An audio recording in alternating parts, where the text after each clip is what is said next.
예, 오늘 이 말씀의 주제는 이제 대쟁투에 있어서 우리의 자리, 또 우리의 이제 역할, 이 대쟁투에 있어서의 우리의 역할이라는 주제를 가지고 이제 말씀을 배워볼 건데요.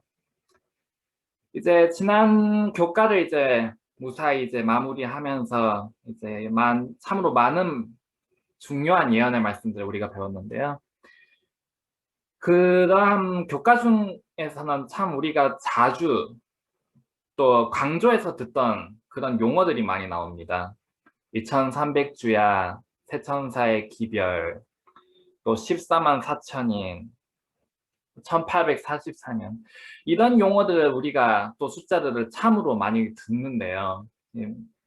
근데 제가 항상 고민이었던 것 중 하나가 이게 중요하다는 건 알겠는데 이게 왜 중요한 건지, 이게 도대체 어떤 의미가 있는지, 또 서로 간에 어떠한 연관들이 있는지 그게 잘 잡히지가 않더라고요.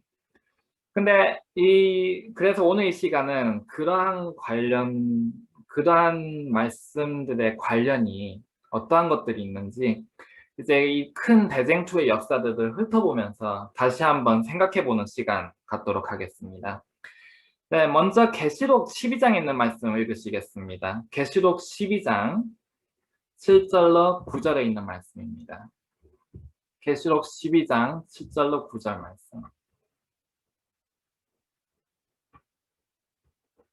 계시록 12장 7절로 9절.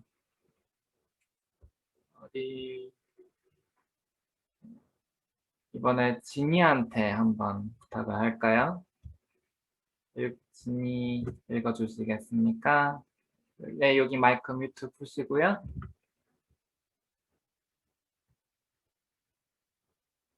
12장 7절로 7절로 9절. 요한계시록 12장 7절로 9절 말씀입니다. 하늘에 전쟁이 있으니 미가엘과 그의 사자들이 용과 더불어 싸울세. 용과 그의 사자들로 싸우나 이기지 못하여 다시 하늘에서 그들이 있을 곳을 얻지 못하니라. 큰 용이 내쫓기니 옛 뱀 곧 마귀라고도 하고 사탄이라고도 하며 온 천하를 깨는 자라. 그가 땅으로 내쫓기니 그의 사자들도 그와 함께 내쫓기니. 예, 감사합니다. 예, 여기 미가엘과 용 사이에 싸움이 있었더니라고 나와 있습니다. 이 미가엘이 누구지요? 이거 그냥 마이크를 다 풀도록 할까요, 저희? 그게 더 좋을 것 같네요. 하나님. 미가엘, 하나님이죠. 근데 하나님, 이 성부선자 성령 중에 어느 분일까요? 아버지. 아들. 근데 여기 예수님께서는 이 성령의 여러 가지 이름으로 소개가 나와 있습니다. 이제 인자라는 호칭을 사용하실 때도 있고요. 또 메시아라는 호칭을 사용하실 때도 있고, 그리스도라는 호칭, 예수라는 호칭, 여러 이제 여러 이름뿐만 아니라 또 여러 호칭들, 선생이라 불리우실 때도 있으셨고, 근데 여기에서 이제 미가엘이라는 호칭은 이제 천사장으로서 이 천사의 군대를 이끄시는 예수님의 모습을 나타낼 때에 이 미가엘이라는 이름을 사용하십니다. 그래서 이제 다니엘서에서 이 대쟁투의 장면으로서 예수님께서 소개될 때에 이제 미가엘로서 가브리엘이 예수님을 나타내지요.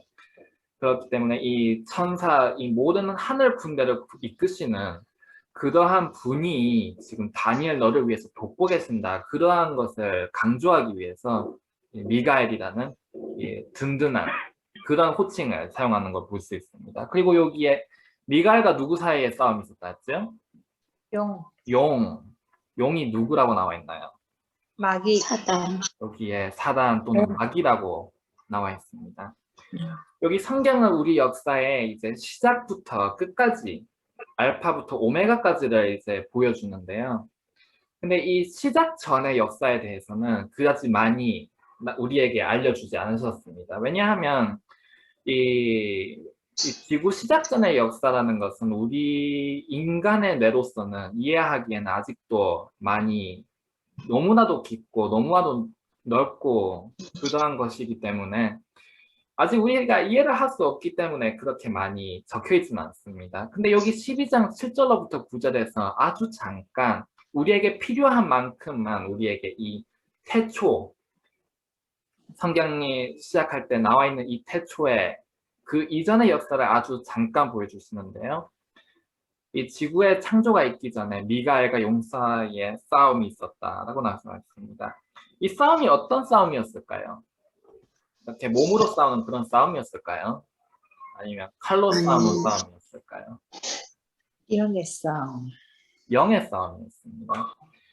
이 사단은 이 종종 영화나 영상 매체 이런 것들을 통해서 마치 신들 사이에 육체적인 싸움이 있는 것 마냥 또는 여러 신화들을 통해서 신이 죽을 수 있는 것처럼 또는 신과 신 사이에 또는 의와 악 사이에 선과 악 사이에 이 육체적인 싸움이 있었던 것처럼 묘사하려고 노력을 많이 하였습니다.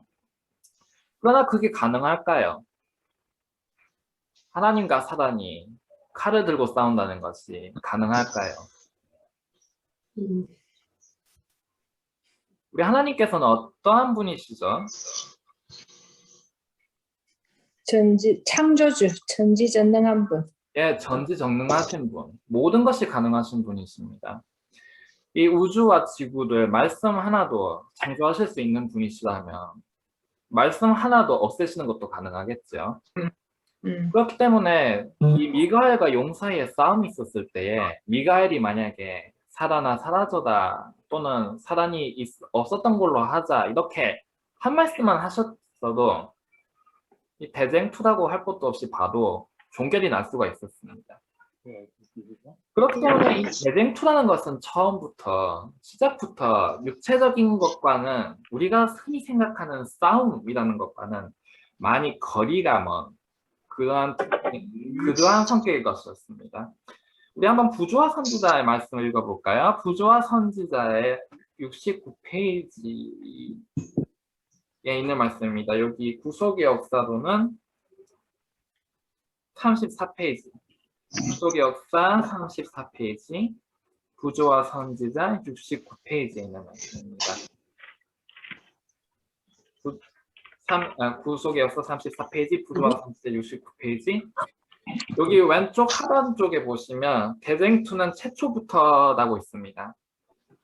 여기서부터 한 단락을 수현님 읽어주실 수 있을까요?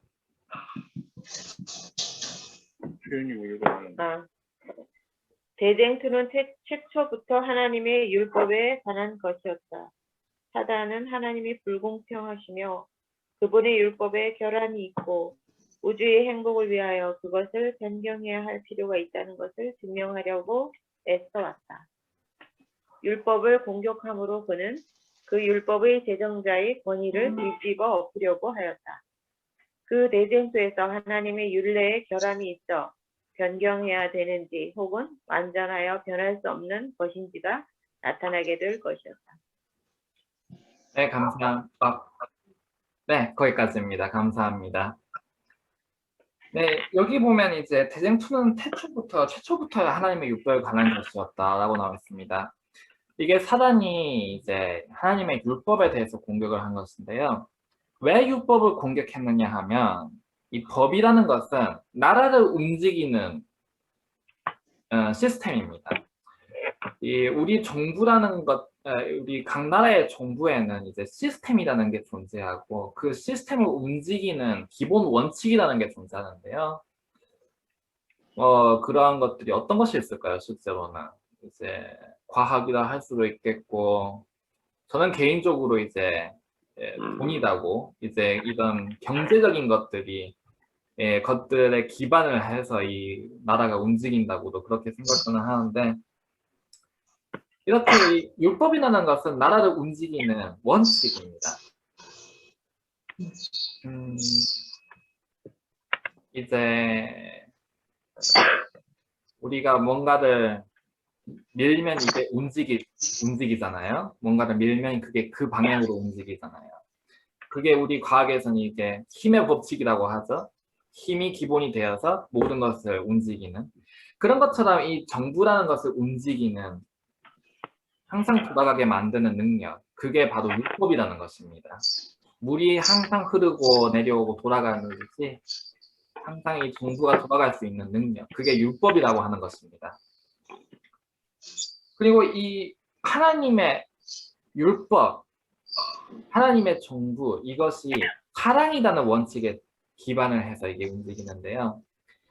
이게 구조와 선지자, 구속의 역사를 이제 맨 처음에 펼쳐보면 활분이 항상 천년계 묘사를 먼저 하면서 시작을 하세요. 그리고 특히 이제 구조와 선지자당 또 뭐가 있을까요? 그 시대의 소망. 시대의 소망도 있을 거고 정말 계단. 후훈도 약간 천년계 묘사가 조금 들어가죠. 그리고 정노의 계단, 특히 정노의 계단에서는 아주 전면적으로 이제 천년계 묘사 이게 처음 시작 부분에 들어가는데 활분이 항상 이렇게 시작을 하세요. 천년계를 바라보다 이제 새가 이제 열매를 먹고 이제 그렇게 해서 식물이 퍼뜨려지고 그렇게 식물이 다시 자라고 그렇게 열매를 맺고 늘 다른 존재를 위해서 다른 동물, 다른 식물을 위해서 항상 움직이는 게 천년계라 이렇게 항상 시작을 하는데 그게 왜 그렇게 강조가 되어 있느냐면 이 남을 위해서 봉사하는 것, 이 봉사의 정신, 사랑의 정신이라는 것이 하나님의 정부, 하나님의 나라를 움직이는 힘입니다. 그렇기 때문에 늘 강조가 돼요. 하나님의 나라를 움직이는 이 힘, 하나님의 정부의 법칙. 그래서 이 하나님의 나라, 하나님의 정부, 천국이라는 것은 사랑이라는 이 시스템에 기반해서 모든 나라가 움직여요. 하나님께서는 우리를 위해서 해주시고 천사도 우리를 위해서 봉사를 하고 우리는 이웃을 위하여 봉사를 하고 가족은 서로를 위하여 봉사를 하고 적을 위해 봉사하고 이 사랑이라는 것에 기반해서 하나님의 나라 모든 것이 움직입니다. 그래서 그 율법, 사랑이라는 율법을 사람은 공격을 해요. 왜냐하면 사라는 왕국이 갖고 싶었거든요. 사라는 자기 나라가 갖고 싶었어요. 그러면 이제 자기 나라를 세울 새 법이 필요하잖아요. 그러려면 하나님의 법은 뭐가 문제가 있다. 내가 만드는 법이 더 낫다. 이렇게 나왔어요. 그래서 사라는 율법을 공격한 거죠. 그렇게 해서 사람이 만든 왕국은 이 이기심이라는 원칙을 기반으로 해요.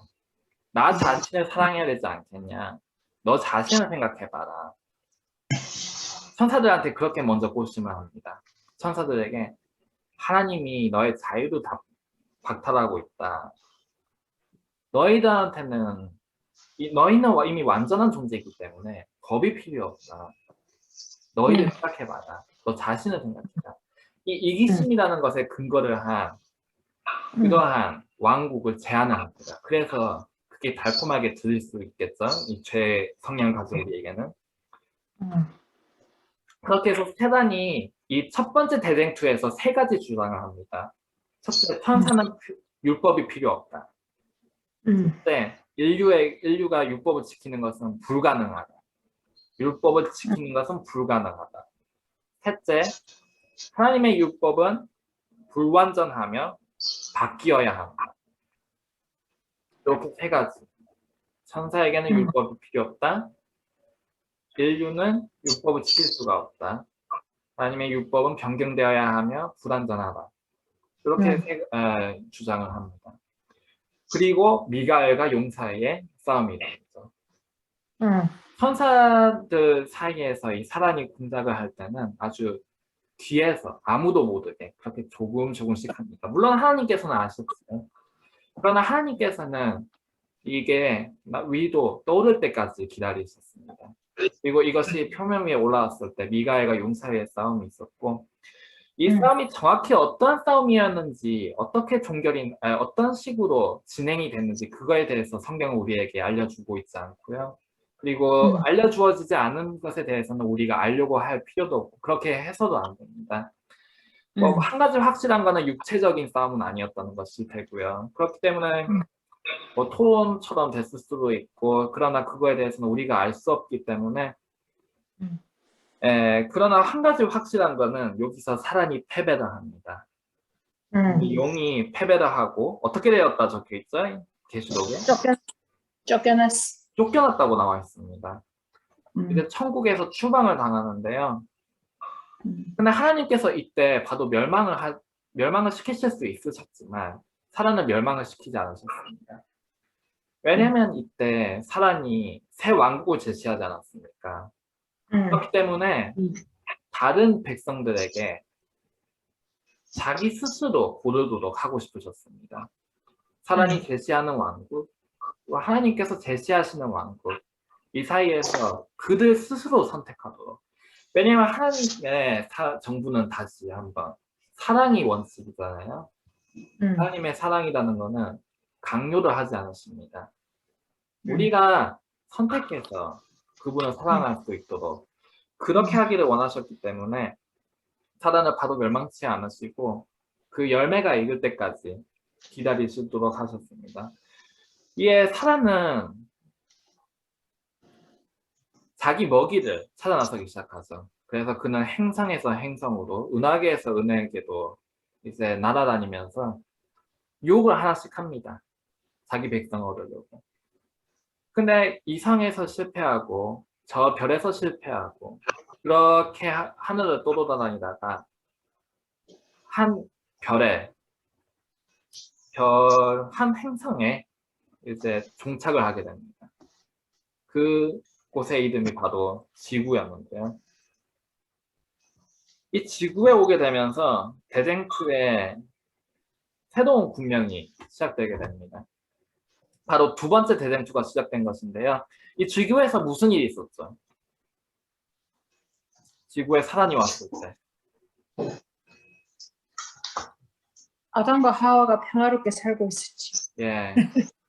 아담과 하와가 평화롭게 살고 있었고, 그리고 여기서 사단은 처음으로 자기 왕국에 백성을 영입합니다. 처음으로 자기의 백성이 생긴 것이에요. 사단이 아담과 하와를 꼬셨고, 이기심의 나라, 하나님이 이렇게 말씀하셨더냐? 아니다, 내 말을 들어봐라. 너 입장을 생각해봐라. 너 더 좋은 자리를 얻을 수가 있다. 하나님으로 향해 있던 눈을 자기 스스로에게 향하게 합니다. 그리고 그렇게 했을 때 그들은 사단의 왕국, 이기심의 왕국의 첫 백성이 된 것이지요. 그렇게 자기의 백성이 생긴 사단은 이렇게 주장합니다. 나한테 이제 증거가 생겼다고. 내가 뭐라 하지 않았냐. 인류는 율법을 못 지킨다. 보아라, 여기 증거가 있다. 아담이 율법을 지켰느냐, 못 지켰지 않냐. 이게 내 증거다. 내 말이 맞다는 증거가 여기 있다. 그게 이 사단의 두 번째 대쟁투에서의 첫 번째 논점이었습니다. 이게 내 증거다. 인류는 율법을 못 지킨다. 그리고 두 번째로 그는 이렇게 제시합니다. 하나님의 율법은 불완전하냐? 왜냐? 하나님의 율법이 뭐와 뭐로 이루어져 있냐? 자비와 공의로 이루어지지 않느냐? 공의에 의하면 아담이 어떻게 되어야 되죠? 죽어야지. 공의에 의하면 아담이 죽어야 돼요. 공의가 뭘까요? 정의. 바른 것은 바른 거고 틀린 것은 틀린 거고 바른 자는 상을 받고 틀린 자는 그에 맞는 벌을 받게 돼 있고 그게 공의입니다. 그렇기 때문에 공의에 의하면 사람은 죽어야 돼요. 자비는 뭐죠? 자비에 의하면 아담은 어떻게 되어야 할까요? 살아야지. 살아야 돼요. 공의와 자비가 하나님의 율법의 두 기초인데 이 아람 때문에 지금 이게 서로 맞물리지 못하는 것처럼 보이는 거예요. 공의와 자비가 안 맞는다. 이 율법이라는 거는 이게 굴러가지 못한다. 그러니까 율법은 불완전하다. 내가 새로 만들어야 된다. 이렇게 주장을 합니다. 이렇게 우리가 인류가 이 큰 전쟁에서 아주 하나님의 발목을 거의 잡을 것처럼 보이는 이 순간에 하나님께서 이런 말씀을 하셨죠. 창세기 3장 15절. 이번에는 박소희. 소희가 안 보이네. 소희 창세기 3장 15절 읽어주세요. 내가 너를 여자와 원수가 되게 하고 너의 후손도 여자의 후손과 원수가 되게 하겠다. 여자의 후손의 머리 상하게 할 것이며 너는 그의 발꿈치 상하게 할 것이다. 우리가 줄곧 예언에 대해서 말씀을 배웠었는데요. 이 역사상 최초의 예언이 바로 이 말씀입니다. 여자와 너도 여자와 원수가 되게 하고 너의 후손도 여자의 후손과 원수가 되게 하고 여자의 후손은 이 머리를 상하게 할 것이다. 여자의 후손이 누구지요? 예수님. 예수님이 무엇을 할 것이다? 사단의 머리를 상하게. 예수님이 배의 머리를 상하게 할 것이다. 사단의 주장이 무엇이죠? 아담이 나의 증거다. 하나님이 율법을 못 지킨다는 증거가 아담이다. 그래서 하나님께서 하나님의 증거를 보여주셨습니다. 바로 둘째 아담을 통해서인데요. 둘째 아담을 통해서 인간은 율법을 지킬 수 있다라는 것을 증명을 하십니다. 예수님께서는 율법을 인간으로서 온전히 지키십니다. 여기 히브리 2장 17절에 있는 말씀을 이번엔 삼촌 읽어주시겠어요? 히브리 2장 17절 말씀.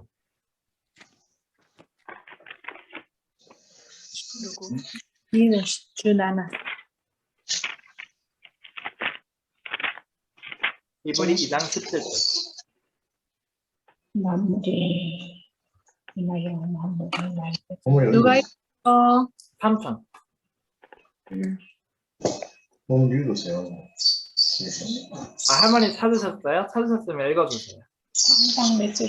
할머니 읽으시게 2장 17절.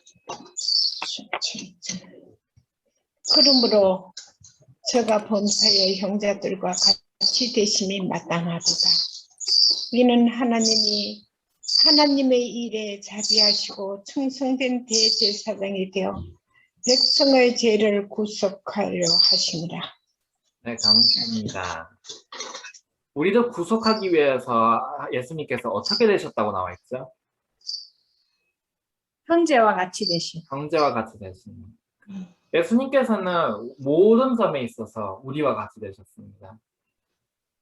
그분께서는 온전한 인간이 되셔서 인간으로서 하나님 율법을 온전히 지키셨습니다. 그래서 이 사랑이와 말하는 아담의 증거, 즉 인간은 율법을 지킬 수 없다는 것에 대해서 둘째 아담, 예수님으로서 반박을 하셨죠. 인간은 율법을 지킬 수 있다.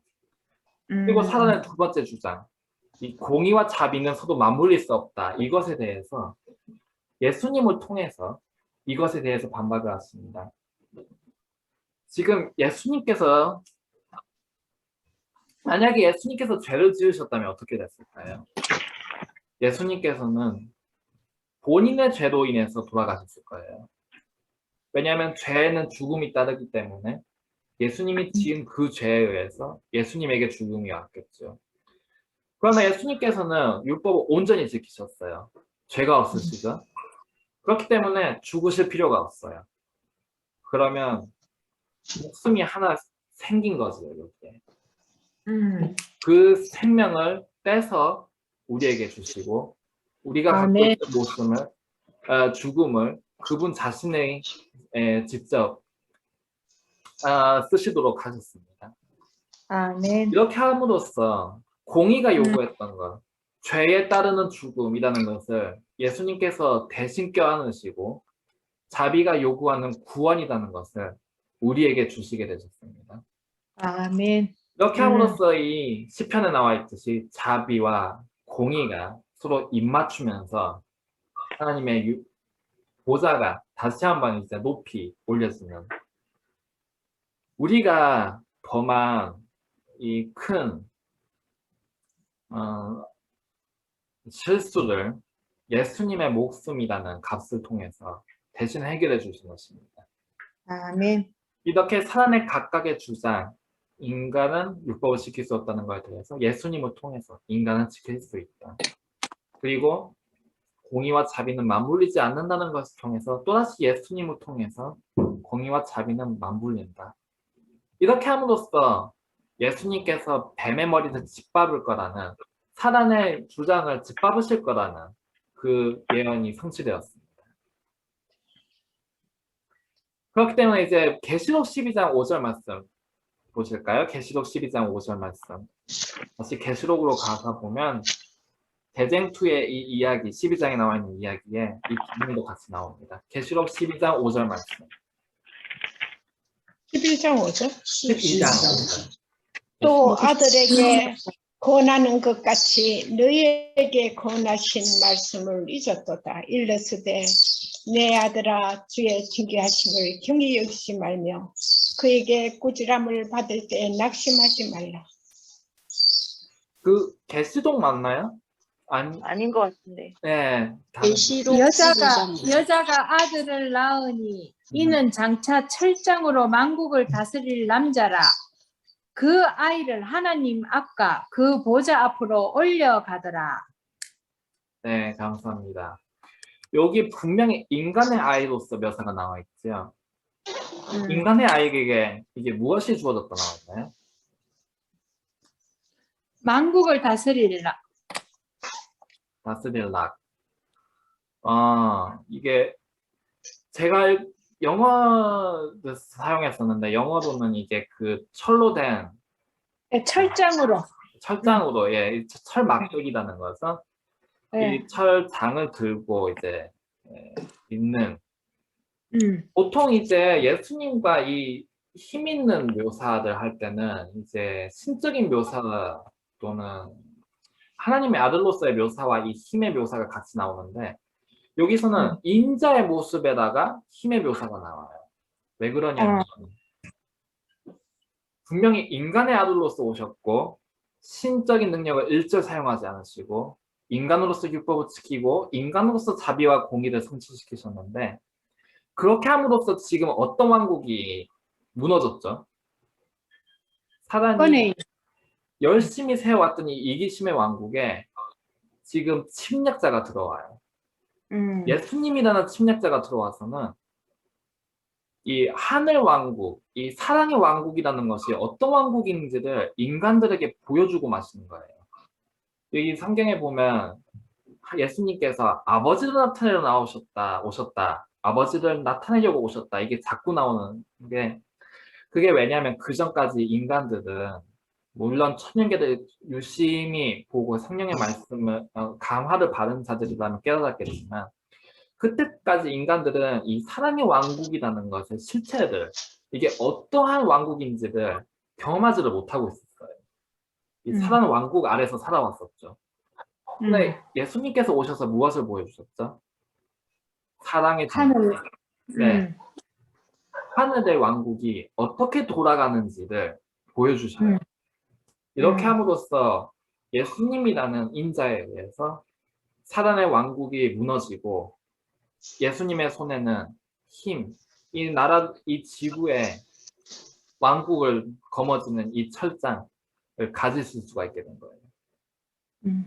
그렇기 때문에 이 대쟁투를 보면 늘 나라와 나라 사이의 싸움이 주옥이 있습니다. 보이지 않았지만 두 나라 사이에 치열한 싸움이 계속 이어지고 있었어요. 근데 여기서 한 가지 의문이 생깁니다. 왜 예수님이었을까요? 천사가 대신 올 수는 없었을까요? 왜 예수님이었어야 될까요? 만약에 우리에게 1억의 빚이 있다고 생각합시다. 우리가 1,000만 원을 갚았어요. 1,000만 원 큰 돈 아닙니까? 근데 충분하다 할 수 있을까요? 충분히 갚았다고 할 수 있을까요? 1,000만 원. 아니지. 아니죠. 빚은 1억인데 1,000만 원이 아무리 큰 돈이라 해도 갚으려면 아직 멀었지요. 10%밖에 못. 인간이 율법을 범하였을 때 율법이라는 값어치가 우리의 빚이 되었어요. 아, 그러면 율법과 같은 값어치를 우리가 갚아야 되지 않겠습니까? 근데 이 우주에는 율법과 같은 값을, 율법과 같은 가치를 지니신 분이 한 분밖에 없었어요. 그렇기 때문에 우리 빚을 갚으시려면 하나님도 선택지가 딱 하나 있으신 거죠. 바로 자기 독생자. 그리고 그거를 기꺼이 우리에게 주신 것입니다. 이렇게 해서 두 번째 대쟁투가 종말이 나고 종결이 나고 예수님께서 십자가상에서 다 이루었다. 싸움이 끝났다. 사단의 모든 기만이 벗겨졌다. 이렇게 말씀하실 수가 있었습니다. 다 이루었다. 시대 소망에 있는 말씀 보시겠습니다. 시대의 소망 761페이지, 구속의 역사 932페이지에 있는 말씀입니다. 구속의 역사 932페이지, 시대의 소망 761페이지. 500 구속 역사? 구속의 역사 932, 시대의 소망 761. 여기 오른쪽 상단에 보시면 사라는 자기의 가면이라고 있는데 혹시 성준삼초 읽어주실 수 있으실까요? 사라는 자기의 가면이.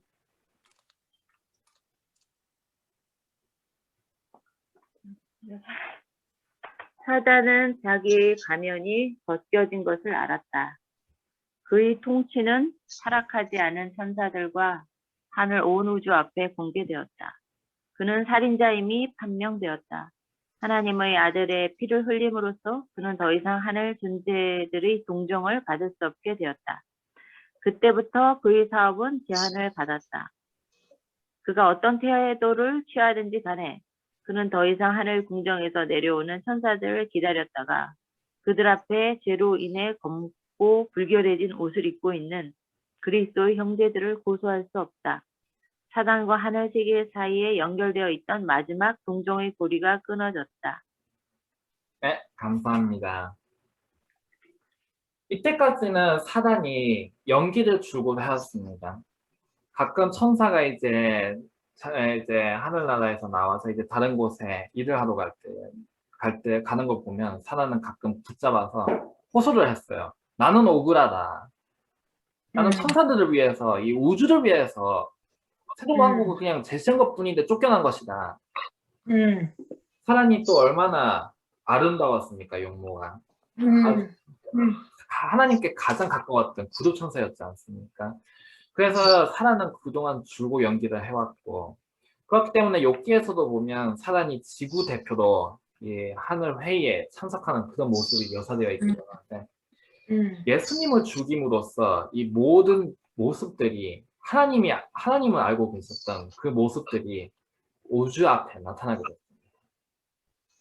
그렇게 됨으로써 이 사단과 이 천사들과 이 우주 거민들은 사단이 어떠한 존재인지를 깨닫게 되었고, 그로 인해서 사단은 완전히 궁지에 몰리게 되는 그런 상황이 되었습니다. 그런데 이때 사단이 이렇게 하죠. 잠깐만. 아직 할 말이 남아있다. 아직 나한테는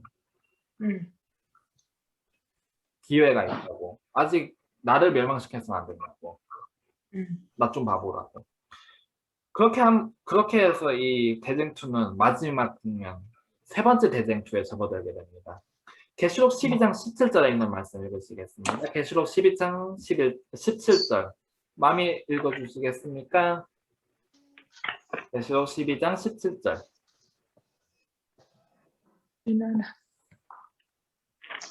용이 여자를 분노하여 돌아가서 그 여자의 남은 자손 곧 하나님의 계명을 지키며 예수의 증거를 가진 자들도 더불어 싸우려고 바람 모래 위에 섰더라.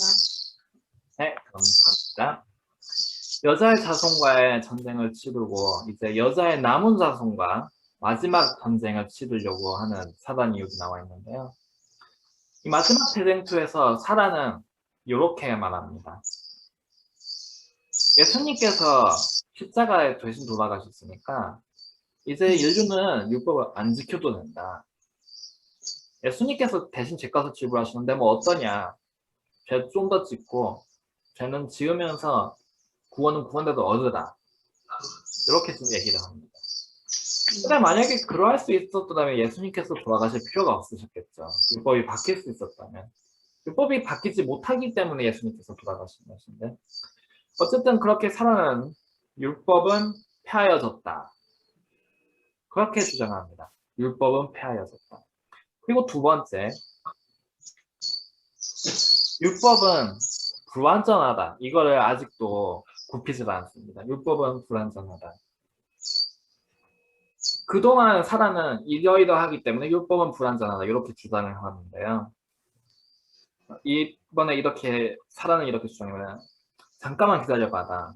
내 새 율법을 아직 안 보지 않았느냐. 내가 만든 새 율법으로 한번 해보자. 내가 증거를 해보겠다. 하나님의 율법을 바꿔야 된다. 그리고 바꿔보자. 그리고 이번에 하나님께서는 그것을 강제로 멈추지 않았습니다. 그렇게 함으로써 사단은 일요일을 안식일을 폐하고 일요일을 세우게 됩니다. 율법과 법과 때와 바꾼 것인데요. 그리고 마지막으로 사단은 이렇게 말합니다. 인간은 율법을 지킬 수 없다.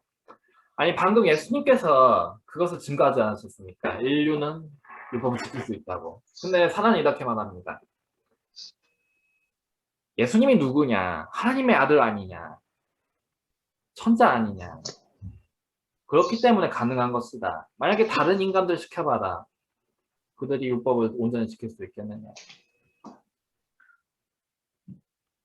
불행히도 우리와 가장 가까운 51년조차도 이거에 대해서는 거짓되게 가르치고 있는데요.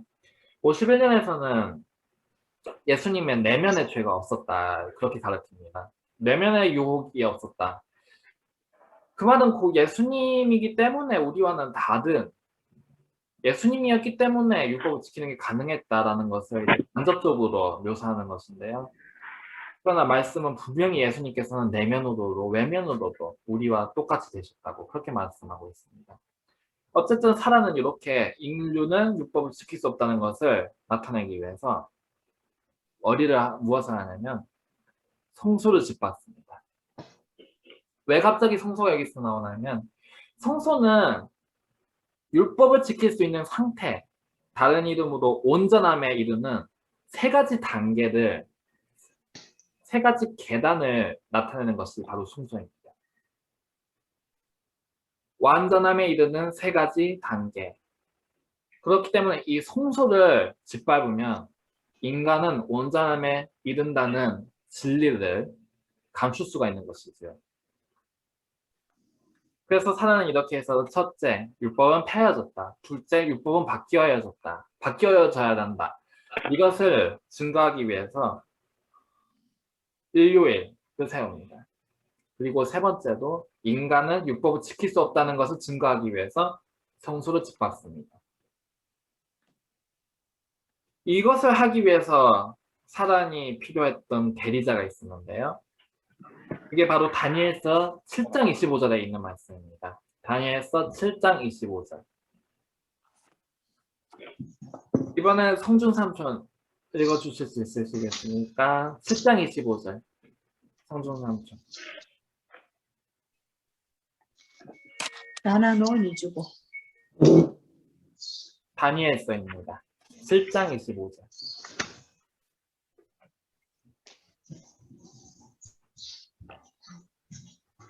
그가 장차 말로 지극히 높으신 자를 대적하며 또 지극히 높으신 자의 성도를 괴롭게 할 것이며 그가 또 때와 법을 변개코자 할 것이며 성도는 그의 손에 붙임 바 되어 한 때와 두 때와 반 때를 지내리라.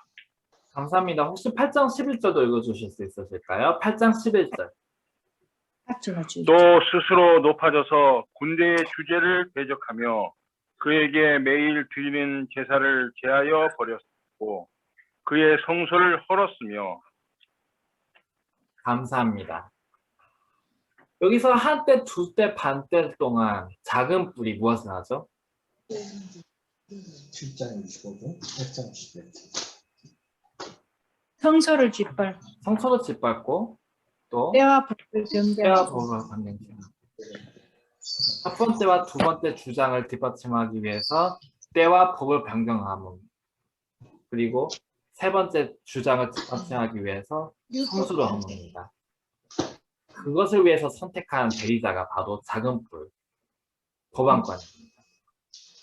이렇게 해서 1260년이 사란에게 주어지게 되었고 그 기간 동안 사란의 왕국이라는 것이 어떠한 것인지 우주 앞에서 또한 인류 앞에서 증거가 됩니다. 이제 사란의 왕국이 나타났으니 하나님께서는 항상 선택지를 원하셨죠. 우리가 선택하기를. 그래서 하나님의 왕국은 어떤 왕국인지를 이제 보여주시기 시작하십니다. 첫 번째, 두 번째 사란의 주장, 율법은 폐하여졌고 또한 율법은 바뀌어야 된다는 이 사란의 주장에 대항하기 위해서 하나님께서는 하나님의 율법은 바뀌지 않는다는 것. 한 조항도 점도 점 하나조차도 바꿀 수 없다는 것을 나타내셔야 했습니다. 그래서 하나님께서는 세 번째 천사를 보내서 안식일을 회복을 하십니다. 이 안식일이라는 것은 이 법안권 이후도 폐하여져서 세 번째 천사가 올 때까지 인류는 이것을 이해할 수 있는 경지에 달하지 못했기 때문에 쭉 어둠 속에 있다가 셋째 천사가 오면서 처음으로 이 안식일이 무엇인지 깨닫게 됩니다. 오늘은 이제 셋째 천사에 대해서만 이제 간단하게 볼 건데요. 왜냐하면 이 첫째 천사와 둘째 천사는 첫째 천사는 성소의 뜻에 관한 것이고 둘째 천사는 성소의 첫째 칸에 관한 것입니다. 근데 이거는 종교 개혁에 의해서 말틴 루터에 의해서 첫 번째가 그리고 존 켈빈에 의해서 두 번째가 이미 회복이 됐었는데 이들이 그것을 잊어버렸기 때문에 첫째와 두 번째를 통해서 다시 상기시킨 것 뿐이신 것입니다. 그렇기 때문에 세 번째 천사가 새로운 빛이었죠. 첫 번째와 두 번째는 상기시키는 빛이었고 즉 이 세 번째 천사를 통해서 하나님의 온전한 율법, 안식일을 포함하는 원래의 율법이라는 것이 회복되게 됩니다. 그렇게 해서 셋째 천사가 말하는 하나님의 율법을 가진 자들을 셋째 천사를 통해서 준비하시기 시작하십니다. 그리고 세 번째 주장, 인류는 온전함에 이를 수 없다. 인류는 법을 지킬 수 없다는 것에 대한 하나님께서는 반박하시기 위해서 인류는 법을 지킬 수 있다. 예수님이 어떻게 율법을 지키셨죠? 예수님 인간은 믿음으로 지키셨습니다. 왜냐하면 인간이셨기 때문에 믿음 없이는 율법을 못 지키셨어요. 그렇기 때문에 믿음을 통해서 예수님께서 율법을 지키셨습니다. 그와 같이 이 믿음을 너희에게 줄 테니 예수의 믿음을 통해서 첫째 칸, 둘째 칸, 셋째 칸에 이르러서 온전함에 이르라. 하나님의 율법을 지켜라. 이것을 나타내기 위해서 성소를 회복하십니다. 첫째 칸을 회복하시고 둘째 칸을 회복하시고 그리고 마지막에 셋째 천사를 통해서 지성소가 회복이 됩니다. 온전함에 이를 수 있다는 기별. 그게 바로 지성소의 기별인데요. 그렇기 때문에 셋째 천사에 보면 또 이렇게 나와 있습니다. 예수 그리스도의 증거. 예수의 그리스도의 증거가 무엇이었지요? 인류는 율법을 지킬 수 있다. 그게 바로 예수님의 증거입니다. 하나님의 증거. 하나님의 증거. 음. 그렇기 때문에 이제 계시록 14장 12절에 보면 셋째 천사가 이렇게 외칩니다. 계시록 14장 12절. 다시 진이 읽어주시겠습니까? 계시록 14장 12절. 14장 12절. 진이야 읽어줘. 14장 12절. 이거는 부연모 주님.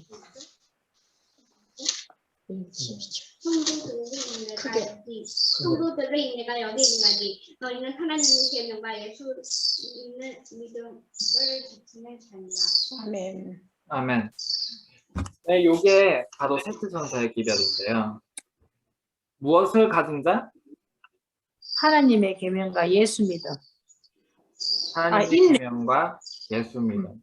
하나님의 계명, 즉 하나님의 온전한 율법, 안식일을 포함한 하나님의 온전한 율법.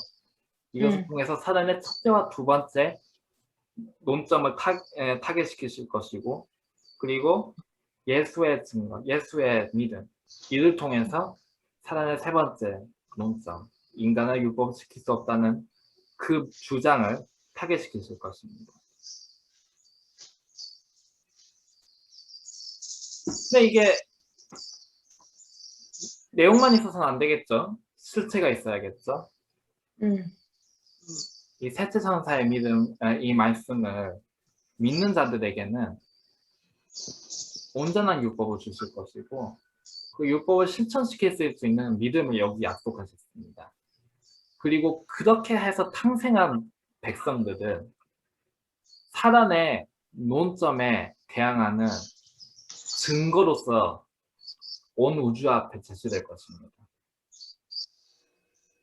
즉, 이 7,000년에 이어서 내려온 이 대쟁투의 역사를 이 백성을 통해서 종결시키시겠다고 그렇게 하나님께서 계획을 세우신 것입니다.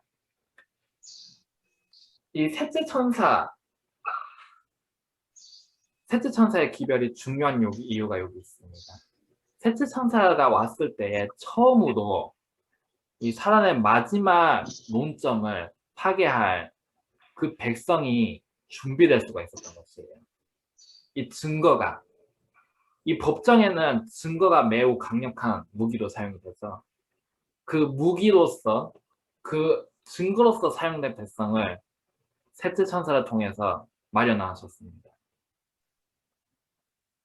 이 셋째 천사가 언제 왔지요? 1844년. 1844년 몇 월? 10월 20일. 10월 10월 12일. 20일. 20일. 22일. 1844년 10월 20일. 맞죠? 아니요. 네. 네. 근데 우리가 이 날짜를 어떻게 알죠? 다니엘 8장 목사님이 14절 가르쳐 보시겠어요? 네? 목사님이 가르쳐 주셨어요. 2300주야를 계산해서 압니다. 네. 다니엘 8장 14절 소 읽어주시겠습니까? 8장 14절. 다니엘 8장 14절 말씀. 그거에게 이르되 2300주야까지는 그때 성소가 정결하게 힘으리라 하였습니다. 다니엘 8장 14절에 여기 2300주의 끝에 무엇이 나와 있죠? 성소가 정결함을 잊기 성과 시작합니다. 정결함을 얘기합니다. 이게 대속죄일의 뜻도 있겠지만 아마 이 성소 회복의 의미도 하나님께서 포함하셨을 것입니다. 여기에 2300주의 끝에 셋째 천사가 옴으로써 1844년 10월 22일부터 대쟁투를 끝낼 증거, 이게 바로 시작이 됩니다. 아멘. 우리가 2300주야 많이 듣는데요. 그게 중요한 이유가 여기 있습니다. 2300주야를 통해서, 그리고 셋째 천사를 통해서 이 끈질긴 대쟁투의 역사를 끝낼 수가 있는 것이에요. 아멘. 그리고 이 증거, 우리가 계속 증거라고 불렀던 이 백성들이 이름이 따로 있습니다. 계시록 14장 1절. 이번에는 소희가 박소희. 14장 1절. 또 내가 보라 어린 양이 시온산에 섰고 그 함께 14만 4천의 손님들 즉 이마에 어린 14장 양의 1절. 이름과 그 아버지 이름을 쓴 것이 있더라. 네, 감사합니다. 여기 이 증거의 이름이 뭐라고 나와 있죠? 14만 4천. 14만 4천. 이 대쟁투를 끝낼 이 증거의 이름이 바로 14만 4천입니다. 셋째 천사가 인치는 천사라고, 셋째 천사가 14만 4천인을 모으는 천사라고 우리가 부르는 이유가 바로 이 증거의 이름이 14만 4천이기 때문입니다. 이렇게 해서 이 1300주야, 셋째 천사, 14만 4천은 이것들이 무엇을 의미하는지 우리 처음으로 이제 알 수가 있게 되는데요. 마음이 4절 말씀 읽어주시겠습니까? 14장 4절. 이 사람들의 연을 더불어 더 피지 아니하고 산절에 있는 자가 어느 양이 어디로 인도하는지 따라가면서며 그런 가운데서 구속을 바라 처음에 그 열매도 하나님과 어린 양에게 속한 자들이니. 네, 여기 끝에 철열매라고 나와 있죠. 14만 4천인을 철열매라고 부르는 이유가 이 대쟁투의 끝에 이제 우주에게 나타내는 전 우주 앞에서 보여지는 증거로서는 14만 4천이 처음입니다.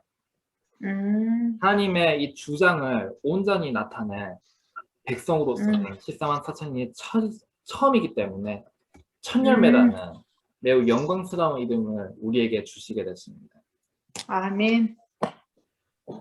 이렇게 해서 우리는 이제 첫째, 둘째, 셋째 대쟁투 각각 어떤 논점이 있고 어떤 증거가 서로 오갔는지 보았는데요. 이 이야기는 끝이 묘사가 되어 있습니다. 어떻게 끝날 것인지 미리 우리에게 알려주셨는데요. 창세기 3장 15절. 창세기 3장 15절. 한번 읽어주시겠습니까?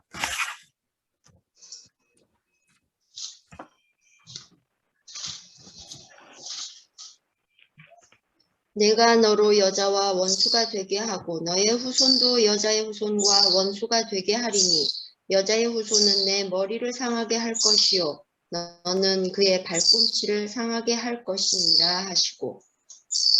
감사합니다.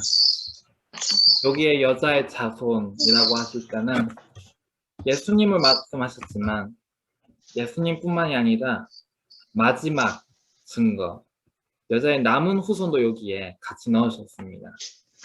그러면 이 예언에 의해서 성경에 나온 첫 예언에 의해서 마지막 예언되신 것인데요. 어떻게 나와 있죠?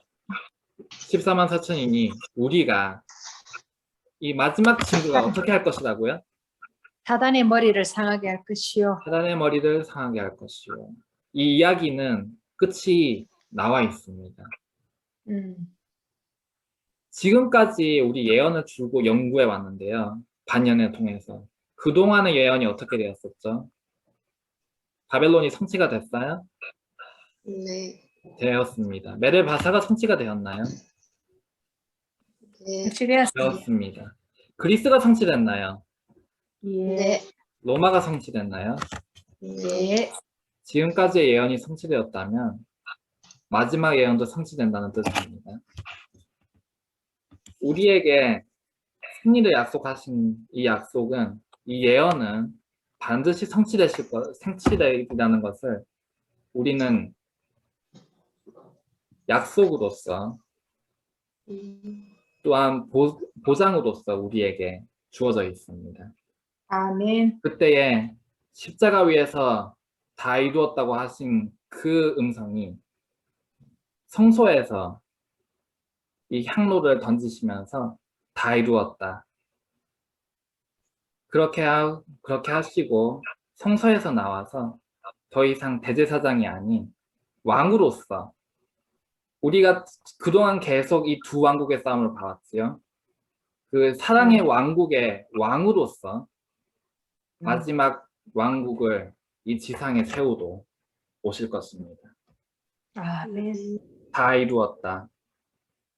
하나님의 승리는 확실하게 나와 있습니다. 이것은 분명한 것인데요. 이제 그 승리에 참여할 것인지 참여하지 않을 것인지, 그것은 우리에게 처음에 글하셨던 것처럼, 대쟁투를 통해서 줄곧 그러셨던 것처럼 우리에게 선택을, 우리에게 자유로서 남기시고 계십니다. 아멘. 하나님께서는 승리하실 것입니다. 거기에 참여할 것이냐 아니냐, 그것은 우리에게 주어져 있습니다. 여기 대쟁투 아까 읽으신 쪽에 왼쪽에 보시면, 오른쪽에 보시면 제일 마지막 줄에 이렇게 나와 있습니다. 933페이지 제일 아래쪽에 보시면 하늘에서 구속의 역사 933페이지, 아까 읽으신 데 바로 오른쪽인데요. 제일 아래쪽에 오른쪽 하단에 보면 하늘에서 시작된 하나님의 율법에, 읽겠습니다. 하늘에서 시작된 하나님의 율법에 대한 전쟁은 세상 종말까지 계속될 것이다. 모든 사람은 시험을 받게 될 것이다. 순종이냐 불순종이냐는 온 세계가 결정해야 할 문제이다. 모든 사람은 하나님의 율법과 사람의 율법 중에 어느 하나를 선택하라는 요구를 받게 될 것이다.